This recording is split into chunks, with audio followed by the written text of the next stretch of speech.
No, but what is clearly evident is the respect that the two of you have for each other. And I think a collaboration really goes to a different height when the two artists who are collaborating have so much of mutual respect. So now my next question, why the Omkara? Because as a voice coach, that is one breathing exercise I tell all the coaches they should do in order to get in touch with the real voice that is there within. So why did you choose? It's described as the primordial sound, but what is it about the Omkara that got the two of you excited?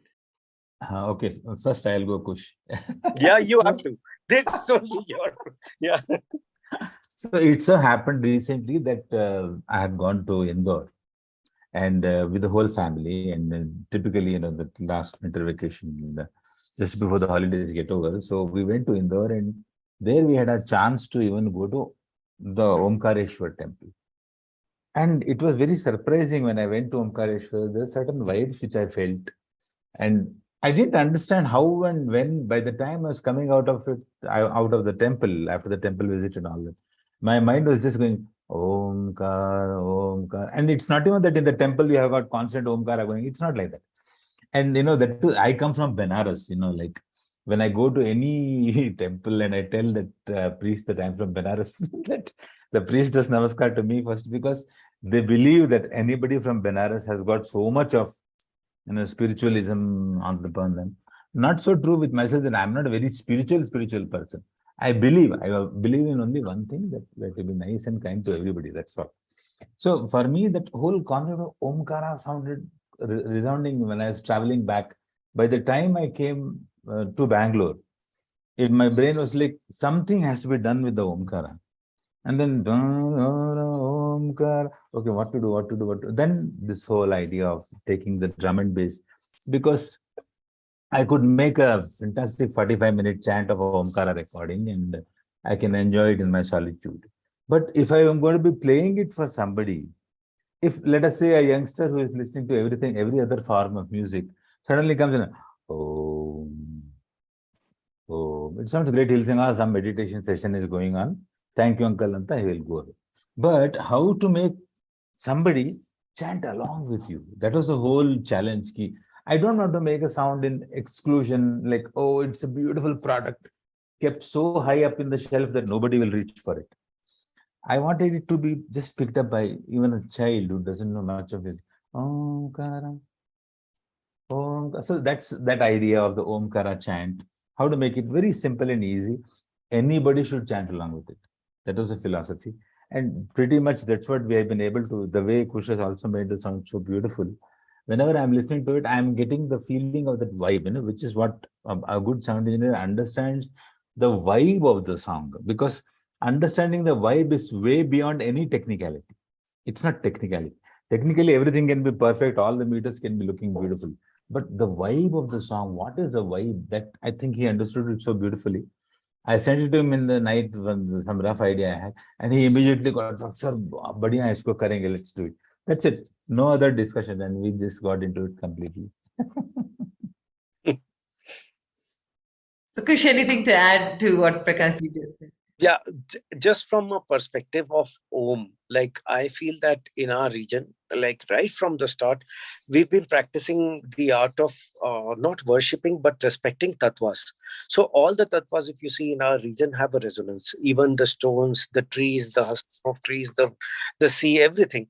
And that resonance, I feel, is Om itself, because that is what we could relate to peace in. So when I heard this song, I heard that resonance along with a very unknown entity of Om, that is that spirit, that energy. That association of peace with energy, the blending of his Prakashji's production of peace with a lot of energy too, just got me. It's what it was like. Yeah, this is what the definition of Om should be to everyone's mind, and this should be out, because the way it's been conceptualized, the way it all the elements are added, and the way all the parts are put together, is what the true definition of fulfillment of Omkara word should be. And I'm so happy that we did this collaboration. All things just happen. I feel universe has a design, and it makes people meet here and there, and you whatever you pick from it is on you. And we picked it up. I swear we did it. The beauty is when you are in sync with what message the universe wants to give, and the two of you seem perfectly in sync with that.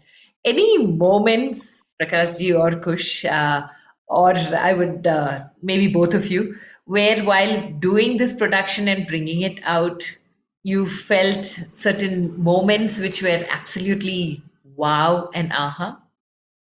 Uh, can I start, because I have to do this start, is recording the Iktara. Because I have not, the Iktara is not many people who are recording it, and there are not many recordings which have happened in the recent years of that instrument. So when Prakash ji bought this instrument, from the inception of him holding that instrument to his plucking style, which is very difficult for this instrument because it has to be bent. The whole pitching has to be in a very unique way. I hope later on I request that the demo he does or the small bit he plays for us also involves Ektara, because people, youngsters should know what Ektara is actually about. So while recording this Ektara, I felt a sense of connect with the universe I have not felt in my recording career many a times, because I felt here is something which I'm recording, which is so difficult to play. For me to record, it is a very difficult thing, I do agree. But for someone, I record only what someone plays. And when someone plays it with that kind of finesse and the respect, it's like caressing a mother caressing a child in a way which only a mother can, is the way I feel a good instrumentalist treats an instrument. He becomes the janani of that, or the creator of that tone of the instrument. And the way Prakash ji created that tone made me one with the universe. I felt, yes, this is the start of the song. And when the agaz is so good, the anjam will definitely be good, madam. When he was playing and suddenly I said, let's record this. And we immediately recorded it. So even that was very divine also, because otherwise for me to explain, play this, play that, and I will have 1,000 ways of understanding the instrument, and maybe not exactly how he wants to play it. So I left it open first. Ki bhai, whatever you feel, you play something. Then he just started playing something, and I suddenly just recorded it, because, and then I realized ki now also when the song is kind of reaching its ending and the Omkaras increase in number, this becoming like small constellations across the star. And then that small element of the Nadaswaram. So I mean, I'm just appreciating my own song. It's the easiest thing to do. No, but like any creator, there are certain nuances in any creation that maybe the public could miss while they listen. So, an explanation into the detailing can help so that we don't miss it. Because that definitely an awareness of that would add magic to the whole Absolutely. experience itself. So, yes, like, because yeah. we have described creation as a circle of infinity.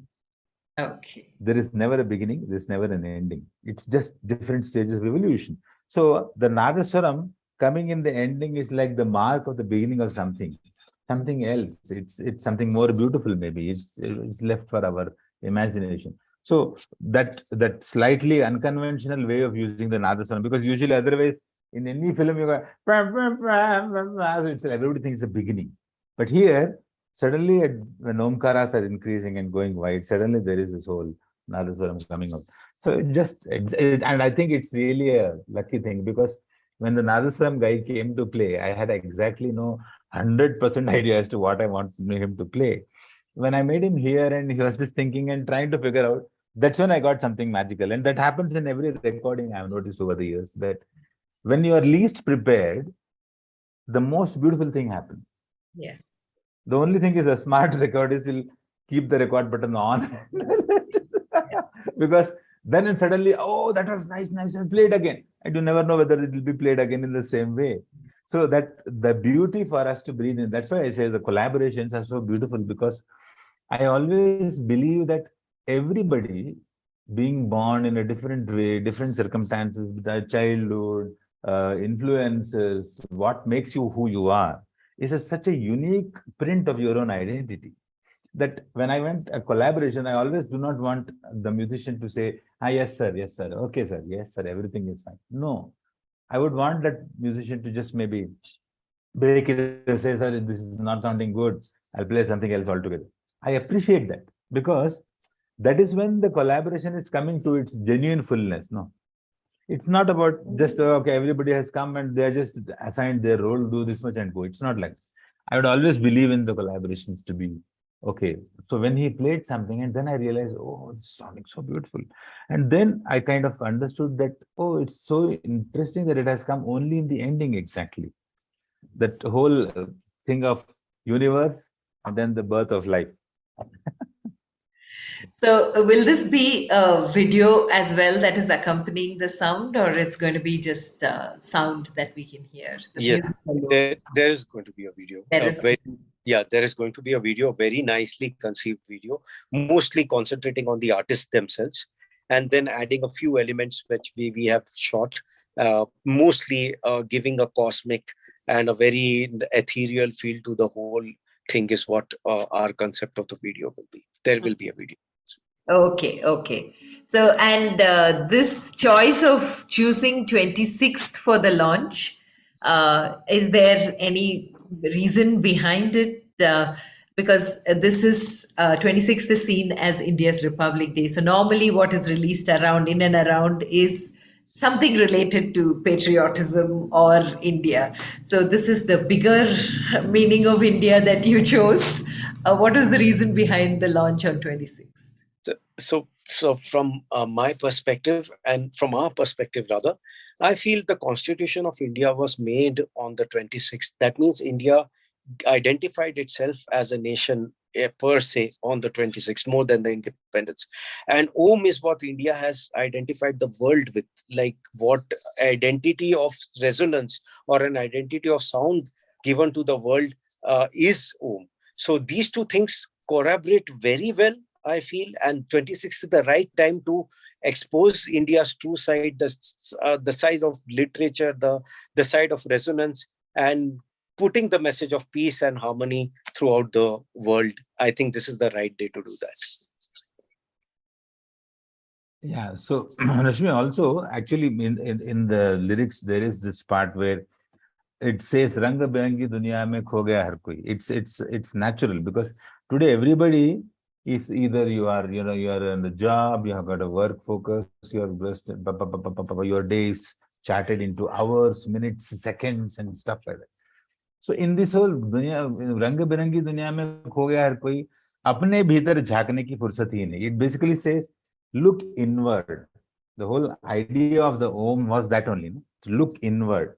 Even when you go into the very scientific the definitions of how the word Om got generated and Om from when you pronounce Om, from where it comes out, and all those details, I'm sure you will know better than me in this regard. So it just says, just Jable Manwa Omkara, Omkara Hari Om. Whenever you have time and how we do not really have to go to a temple and prove yourself in any way. It's just that be one with the universe by just saying Omkara. That's all. So I think that today India is the whole world is listening to India in a very serious way. I think it's a great thing because I always felt that India had always something beautiful to say, just that the others weren't listening. So I believe now that the world is listening. So it's the most simple way to just give this beautiful message to the whole world. Just chant Omkara. It has nothing to do with anything else, but just your own well-being and your own, just look at the inner beautiful side of life.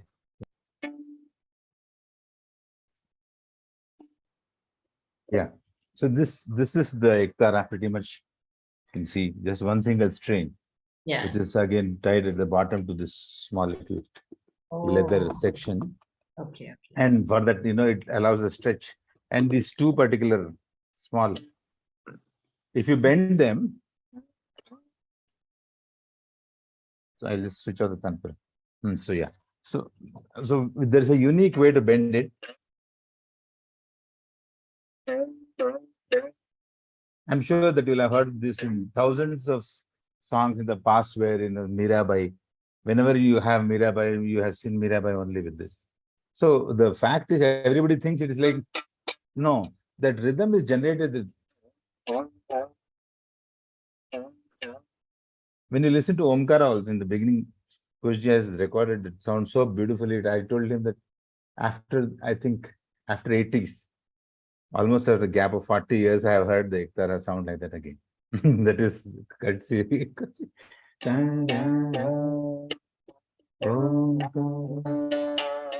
Omkara, Omkara,